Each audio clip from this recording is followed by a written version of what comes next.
Hardy hey from West Virginia, or not. So anyways, let's get into joke of the day because that's something we have every confidence in. So how do you make 7 an even number? Well, you take the S out because 7 S-E-V-E-N, and when you take the S out, ta-da, the word even. All right. But what is good, what we can count on, is being able to solve equations, linear equations with fractional coefficients. Now, this is something that people really do struggle with a lot. But if you can remember how to divide fractions or what it means to divide by a fraction, then fractional coefficients are actually pretty easy to deal with. Now, before we get into that, let's review, though, the 2 golden rules of algebra, because this is the crux of everything. And remember, the first of the 2 golden rules of algebra says treat this thing like a pan balance, because that's what this equation is. That equal sign is that fulcrum that's in the middle of the pan, and this is in this pan of the pan balance. And this is in this pan of the pan balance. And so that equal sign is right here in the middle. So what I do on one side, I have got to do on the other side to keep it all balanced out. So I'm going to do unto one side as I would do unto the other side.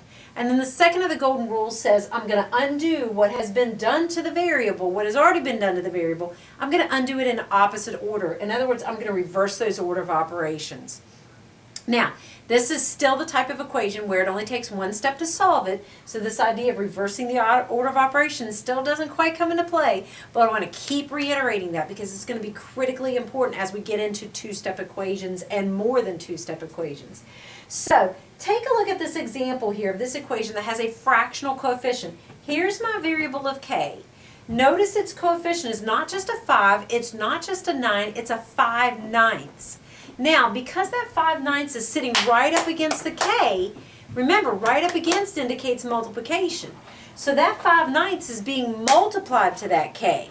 Now, what is the opposite of multiplying by 5/9? Because I've got to undo what's been done to that variable. I have to undo that multiplication by 5/9. And you're exactly right that the opposite of multiplying by 5/9 is going to be dividing by 5/9. But look at what happens here. When I take this side and divide it by 5/9, I get a complex fraction. I get something that's very difficult to deal with. So we need to recall, because we've talked about this before, that dividing by a fraction is the same thing as doing what? Absolutely. As multiplying by its reciprocal. As multiplying by its reciprocal. And that is going to be critical for being able to solve these equations that have fractional coefficients. Reciprocal. When I'm talking right at the same time, oftentimes I can't spell anymore. Okay, so rather than doing this dividing by 5/9 here, I'm going to go for the jugular. Because remember, we just said that we were going to try to divide by 5/9, but that is the same thing as multiplying by its reciprocal, and reciprocal means flip.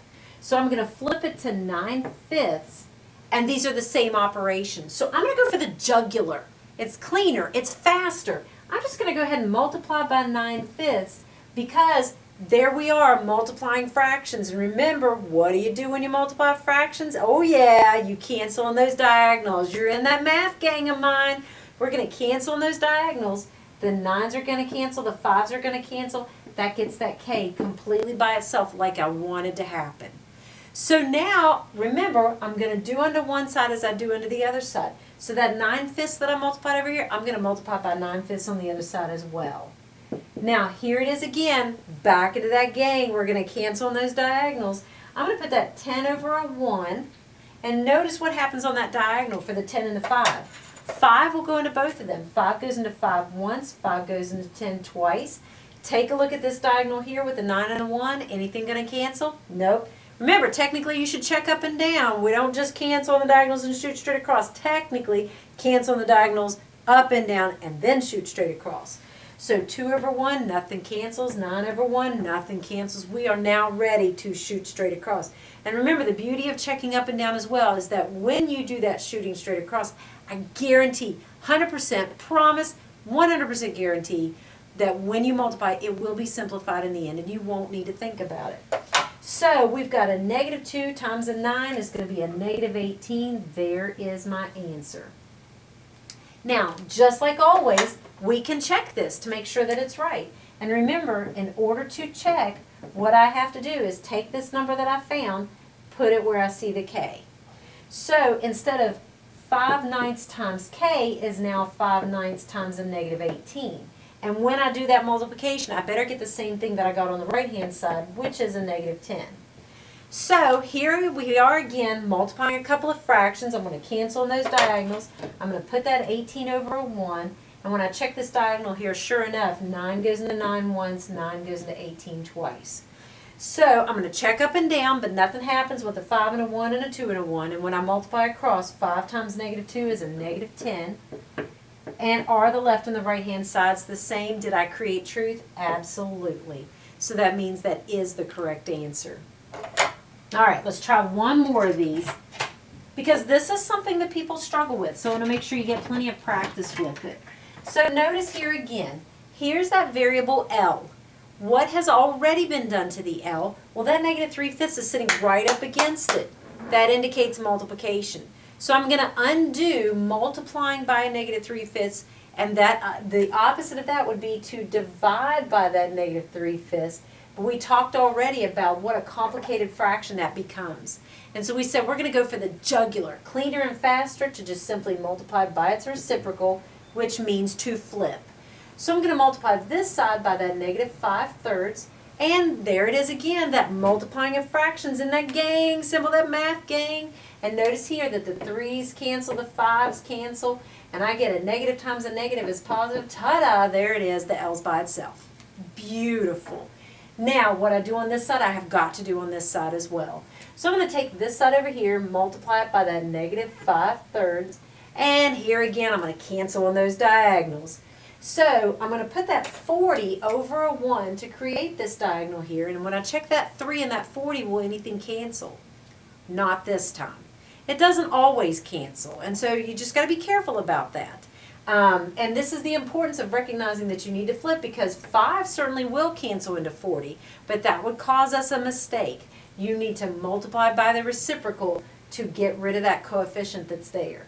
So nothing will cancel here, nothing will cancel in that diagonal. Let's check up and down just to be sure. 5 over 3, nothing cancels. 40 over 1, nothing cancels. We are ready to shoot straight across. So we've got negative times negative is positive. 5 times 40 is 200, and 3 times 1 is 3. So we have a 200 over 3. And remember, because I checked up and down, as well as those diagonals, 100% guaranteed that is simplified. You can turn it into a mixed number if you want to, and the mixed number is 66 2/3, but you don't have to do that. Leaving it as improper is perfectly fine. Okay, so let's check the solution to this equation. And you know that in order to check, all we have to do is take what the variable is and plug it in for that variable. So now we've got that negative 40 on the left and a negative 3/5, but instead of multiplying it to L, we're going to multiply it to 200 over 3. And there it is again. We're going to multiply a couple of fractions. Oh yeah, you're still in my gang. When we multiply those fractions, we're going to cancel on the diagonals, cancel up and down, and then we are going to shoot straight across. So let's check those diagonals. 3's cancel out completely, and 5 goes into 5 once, 5 goes into 240 times. Now we're going to check up and down. And we've got a 1 and a 1, nothing happens. 40 and a 1, nothing happens. So we are ready to shoot straight across. So we've got a negative times a positive is a negative. And then 1 times 40 is 40. Do we have the same thing on the left side and the right side? In other words, did we create truth? Yes, we absolutely did. And so that tells us that the answer that we got is the correct answer. So I hope this helps with your equations that have fractional coefficients. Remember, the golden rules of algebra, these are the 2 rules that will guide you through every single equation you'll ever encounter. We do unto one side as we would do unto the other, that whole pan balance idea. The equal sign is that fulcrum that's in the middle, so here's that fulcrum. This is in this pan, this is in this pan. We're going to keep it balanced out by doing the same thing on both sides. And we're going to undo what's been done to the variable in opposite order. We're going to reverse those order of operations, and like I said before, those are your 2 golden rules of algebra that allow you to solve any equation that you would encounter. just remember that if it's a fractional coefficient, dividing by that fraction is the same thing as multiplying by its reciprocal, and that will make life a whole lot easier for you. Go for that jugular. It's cleaner, it's faster. Just go ahead and multiply by the reciprocal. Hope it helps. Have a great day.